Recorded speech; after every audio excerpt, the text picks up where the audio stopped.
गर्भ संस्कार के सीरीज में आज हम बात करेंगे निष्क्रमण संस्कार की। जी हाँ, आपका जो नवजात बालक है, आपका पुत्र है, आपकी पोत्री है, इसे घर से बाहर कब निकालना है। आप कहोगे ये कौन सी बात हो गई, इसका भी एक संस्कार होता है, लेकिन इसके पीछे एक साइंस है, इसके पीछे एक लॉजिक है।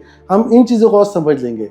सबसे पहले मैं आपको बताना चाहूँगा, जब कभी डिलीवरी होती है तो माता जो है उसको उसके मम्मी पापा के पास भेज दिया जाता है। कभी 1 महीने के लिए, कुछ जगह पे प्रथा है 3 महीने के लिए, कुछ जगह पे प्रथा है 4 महीने के लिए, पर उससे ज़्यादा कहीं भी प्रथा नहीं है। कुछ जगह पे मैक्सिमम प्रथा है 6 महीने के लिए। ये किसने डिसाइड किया? तो सबसे पहले ऐसे कहा जाता है कि उसकी डिलीवरी के बाद आपको गांव की सीमा लांघनी नहीं है। पातक होता है, पातक मतलब पाप लगता है।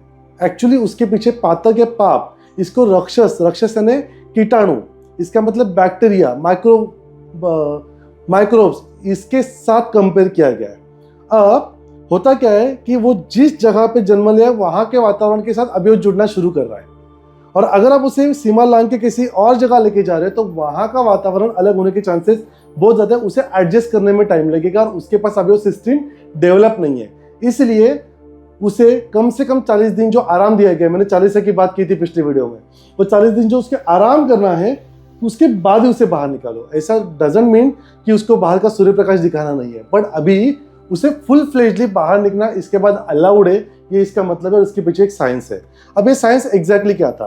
कुछ आचार्यों ने कहा कि उसे 4थे महीने में निकालो, कुछ ने कहा 6ठे महीने में निकालो, कुछ आचार्यों ने यह भी कहा कि उसको 3रे महीने में अगर निकाल रहे तो शुक्ल तृतीया यानी शुक्ल के 3रे दिन उससे निकालो।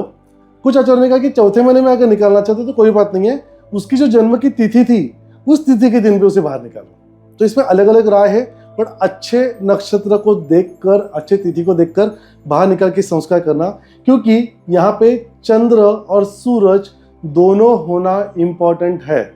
इसलिए शुक्ल तृतीया कहा गया, क्योंकि चंद्र का होना इंपॉर्टेंट है। इसके पीछे लॉजिक क्या था? अब उसे सूर्य का तेज और चंद्र की शीतलता दोनों दिखाई जाएगी। क्या ये कहना चाहते हो कि इसके पहले मिली नहीं?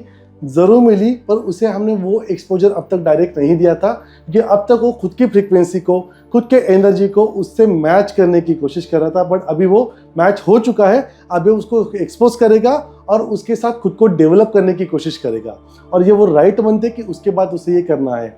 और इसलिए निष्क्रमण संस्कार में सबसे पहले क्या किया जाता है, तो वहाँ पे ब्राह्मण को बुलाया जाता है। षोडश संस्कार क्या होते हैं कि जब पूजा विधि की जो 16 टाइप्स है, 16 स्टेप्स है, उसे षोडश संस्कार कहा गया है। उसे हम फॉलो करते हैं। सबसे पहले माँ ने क्या करना है, उसे अगरू, चंदन, इसके लेप से लेपन करके उसे नहलाना है, अच्छे कपड़े पहनाने हैं। एक जमीन के ऊपर, शुद्ध जमीन देखनी है, वहां पे गोबर और मिट्टी का मिश्रण करके एक स्क्वायर बनाना है। स्क्वायर इतना बड़ा हो जिसमें हम बच्चों को रख सके।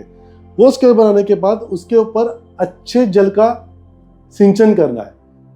सूखने के बाद उसके ऊपर पूरी तरह से एक स्वस्तिक पिता को निकालना है। स्वस्तिक आपको कुमकुम और नाग के शर्क का एक साथ मिश्रण करके उसे कुमकुम लगाना है और वो स्वस्तिक बना लेना है। यह स्वस्तिक बनाने के बाद वहाँ पे आपको नमन करना है आपके पूर्वज, इष्ट देव, आपके हम कहेंगे कि कुल देव, इन सब का स्मरण करना है, उनकी पूजा करना है, षोडश संस्कार करना है। फिर बच्चों को वहाँ पे लेटाना है। बच्चों को लेटाने के बाद उसके कान में अगेन आपको बोला कि अभी आज के बाद तो सूर्य का तेज और चंद्र की शीतलता तुझे प्रदान होगी, और इसके बाद तो दुनिया में ये जितनी भी एनर्जी है इसको एक्सपोज करने के लिए आज के बाद तो तैयार है। और फिर उसे सबसे पहले घर से बाहर निकालना है और सुबह सूरज दिखाना है और रात को चंद्रमा दिखाना है। ये करने से पहले याद से बिना बोले माँ को वहाँ पे सूर्य को एक अर्घ्य देना है। अर्घ्य देते समय जल का सिंचन करना है, रोटी देना है, गुड़ देना है और लाल फूल सूर्य को चढ़ाना है। और ये भी आप चंद्र के साथ भी माँ को करना है। पिता उसे बाहर लेके बाहर निकलेंगे, क्योंकि पिता का कर्तव्य होता है, ऐसा कहा जाता है। इसके बाद स्क्रीन पे जो मैंने एक मंत्र दिया है, अथर्ववेद में 8वें अध्याय में इस मंत्र का उल्लेख हुआ है, और ये मंत्र आपको उस समय पठन करना है जो बालक को सुनाई दे। और इस तरह से अब बालक बाहर घूमने के लिए तैयार है। अगर आप दूसरी कंट्री में रहते और बच्चों को लाना चाहते तो याद रखना 4 महीने तक उसको बाहर में निकालो। उसको इन्फेक्शन होने के चांसेस बहुत ज़्यादा है। उसको वातावरण के साथ उसकी फ्रीक्वेंसी मैच करने का मौका दो और फिर उसे वो वातावरण चेंज करो। तो इसलिए निष्क्रमण संस्कार क्यों कहा गया था? क्योंकि उस समय भी लोग इस गांव से उस गांव जाया करते थे, इस देश से उस देश जाया करते थे, और ये आज से नहीं चल रहे, तभी से चल रहा है। इसलिए टेक योर टाइम। ये थी निष्क्रमण संस्कार की इंफॉर्मेशन। कुछ क्वेश्चन है जरूर पूछो। आपके इधर अलग कुछ विधि फॉलो कर रहे हो, ज़रूर हमारे कमेंट बॉक्स में डालो, हम ज़रूर आपको जानकारी देंगे और गाइड करेंगे, क्योंकि मैं हूँ डॉक्टर अक्षय वीर, आपका अपना लाइफस्टाइल डिसऑर्डर स्पेशलिस्ट।